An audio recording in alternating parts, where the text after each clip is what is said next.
Shalom, Bapak Saudara sekalian dimanapun Anda berada. Bagaimana kabar Anda dalam hari ini dan minggu ini khususnya? Semoga anugerah Tuhan senantiasa menyertai kehidupan kita sekalian. Selamat datang dan bergabung bagi Bapak Ibu Saudara yang baru pertama kali mendengarkan renungan ini, dapat dari teman kah, dari YouTube kah. Semoga boleh menjadi satu berkat bagi kita semua. Silakan subscribe channel pelayanan Hits Pater Ministry, kemudian boleh memberikan like, memberikan komentar atau pertanyaan atau permohonan doa, dan juga silakan sharingkan kepada orang-orang lain. Terlebih dalam masa-masa ini saya sedang mengajak kita bergumul tentang bagaimana Alkitab berrelasi dengan kita punya keluarga. Bagaimana Alkitab berhubungan dengan keluarga kita. Dan khususnya pada tema-tema ini kita sedang melihat ada begitu banyak tantangan yang orang Kristen alami di dalam hidup, dalam keluarga Kristen. Dan tantangan itu begitu mengerikan. Kita keluar rumah atau menemukan ada begitu banyak tantangan bagi keluarga kita. Dan secara personal dalam keluarga pun ada banyak tantangan. Salah satunya ialah masalah komunikasi yang mau kita bahas sama-sama. Mari sebelumnya kita bersatu di dalam doa.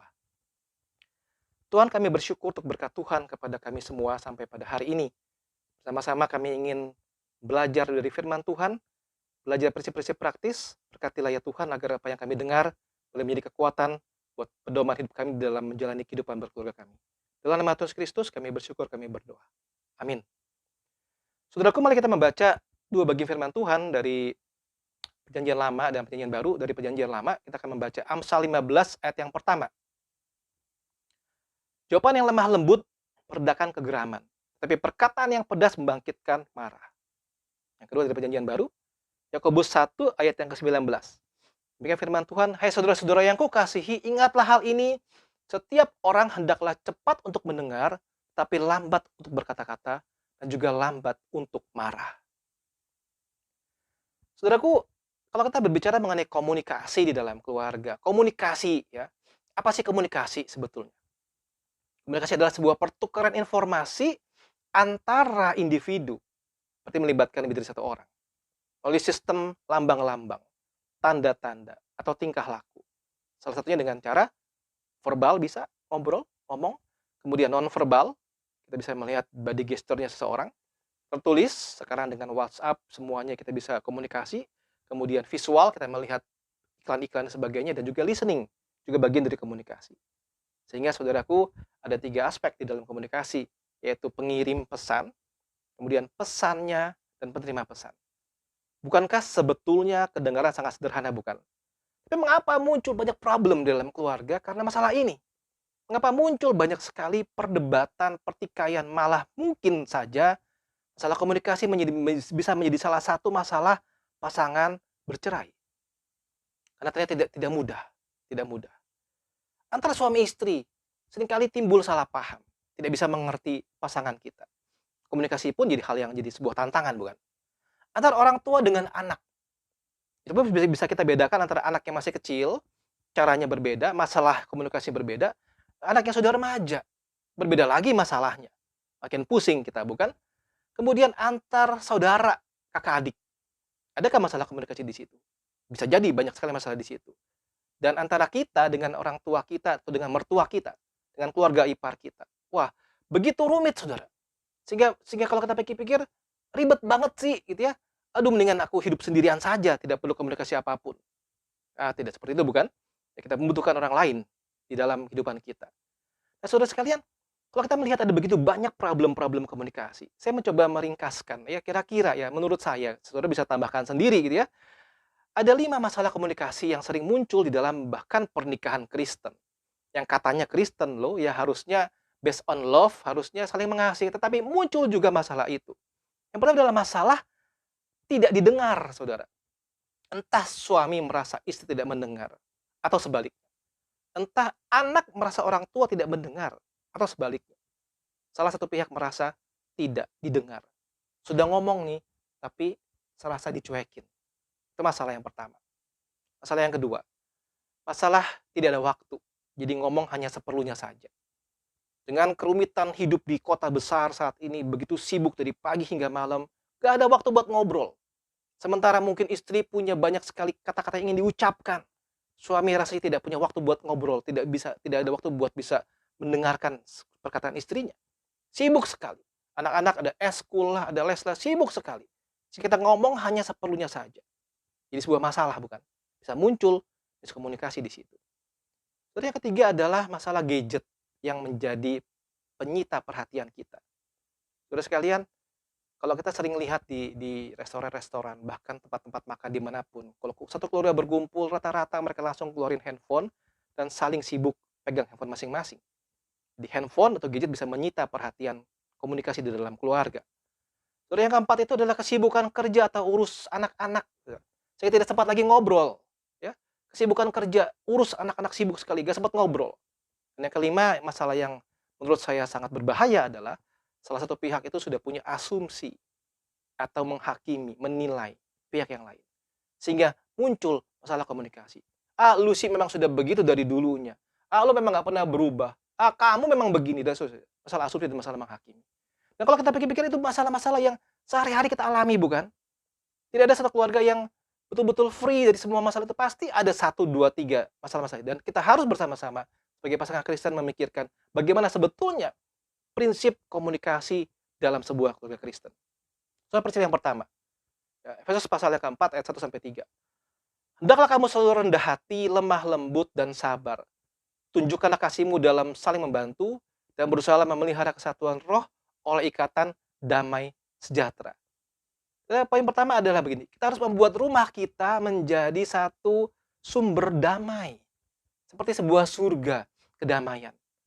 Saudara bayangkan kalau kita pulang ke rumah dari pekerjaan, dari sekolah, dari kesibukan kita, lalu menemukan rumah seperti kapal pecah, rumah seperti tempat ribut, berantem, nggak ada damai di situ.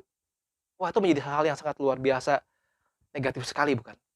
Mari kita berusaha untuk membangun rumah kita sebagai tempat yang penuh dengan damai sejahtera.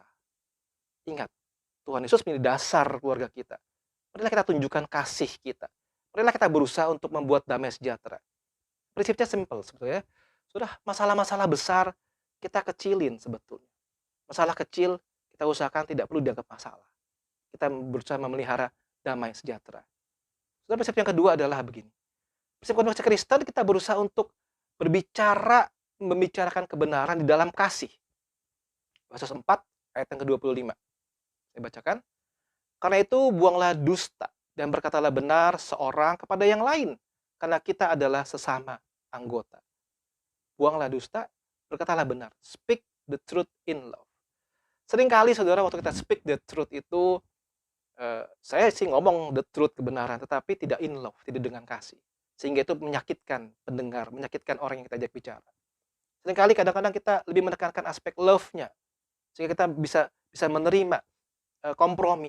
Kita tidak bicara tentang truth-nya. Terus sebagai sebuah keluarga Kristen, mari kita belajar bersama-sama. Mengatakan sebuah kebenaran. Membuang dusta. Di dalam kasih. Jikalau salah, ya salah. Jikalau benar, ya benar. Kita perlu koreksi, betul. Juga kita perlu apresiasi. Terus yang ketiga. Efesus 4 ayat yang ke-26. Saya bacakan. Apabila kamu menjadi marah, janganlah kamu berbuat dosa. Janganlah matahari terbenam sebelum padam amarahmu. Sudah lihat ya. Kalau kamu menjadi marah, jangan berdosa, jangan berbuat dosa. Jangan tunda sampai matahari terbenam sebelum padam amarahmu. Yang ketiga adalah silakan marah, tapi jangan berdosa, jangan berbuat dosa. Saudara, relasi keluarga seringkali orang tua marah-marah sama anak-anaknya. Suami marah sama istrinya atau sebaliknya. Silakan kalau saatnya perlu marah, silakan marah, tetapi jangan berbuat dosa. Kendalikan emosi, kendalikan perkataan kita. Pakailah perkataan kita dengan hal-hal yang baik, jangan sampai marah dan kita jadi mengutuki orang yang kita marahi. Kita memberikan curse yang mengerikan kepada anak-anak kita. Jangan sampai itu terjadi. Keluarga Kristen berkomunikasi, ada marah, silakan, tapi jangan sampai berbuat dosa. Yang keempat, saudara. Efesus 4 ayat 29. Janganlah ada perkataan kotor keluar dari mulutmu, tetapi pakailah perkataan yang baik untuk membangun di mana perlu, supaya mereka mendengarnya beroleh kasih karunia. Mari kita bersama-sama mengembangkan, build each other, membangun satu dengan yang lain dengan perkataan yang baik, ya, perkataan yang membangun, supaya orang yang mendengar beroleh kasih karunia. Saudara, ini bicara mengenai hal-hal yang membangun, saudara, bukan hal yang merusak, hal yang konstruktif, bukan destruktif. Tapi saudara renungkan, sepanjang waktu kita ngomong sama keluarga kita, sama istri, suami, atau anak-anak kita, apakah kebanyakan yang keluar mulut dari kita adalah perkataan-perkataan destruktif, menghancurkan? Hati-hati saudara. Ini sebuah PR buat kita semua. Bukan cuma buat Anda yang mendengar, buat saya pun sama. Hati-hati di dalam kita berbicara. Usahakan keluar perkataan yang baik yang membangun anak-anak kita dan keluarga kita. Yang terakhir, saudara, prinsip yang kelima. Yesus 4 ayat 31 sampai 32. Segala kepahitan, kegeraman, kemarahan, pertikaian, dan fitnah telah dibuang dari antara kamu. Demikian pula segala kejahatan. Tapi lah kamu ramah seorang terhadap yang lain, penuh kasih mesra dan saling mengampuni, sebagaimana Allah dalam Kristus telah mengampuni kamu. Mari kita upayakan komunikasi itu dengan cara kita memilih kebaikan, mengampuni. Kita ramah satu dengan yang lain. Saudara, kembali prinsip yang pertama, ciptakan satu suasana keluarga yang penuh dengan damai, sejahtera. Ada yang salah, kita ampuni. Kita tunjukkan kasih mesra, saling mengampuni. Kita ramah seorang terhadap yang lain. Saudara, jikalau kita tidak bisa ramah kepada keluarga sendiri, bagaimana kita bisa ramah kepada orang lain, bukan? Satu PR yang besar sekali buat kita. Sudah 5 prinsip tadi, saudara, bagaimana kita bisa berkomunikasi di dalam keluarga.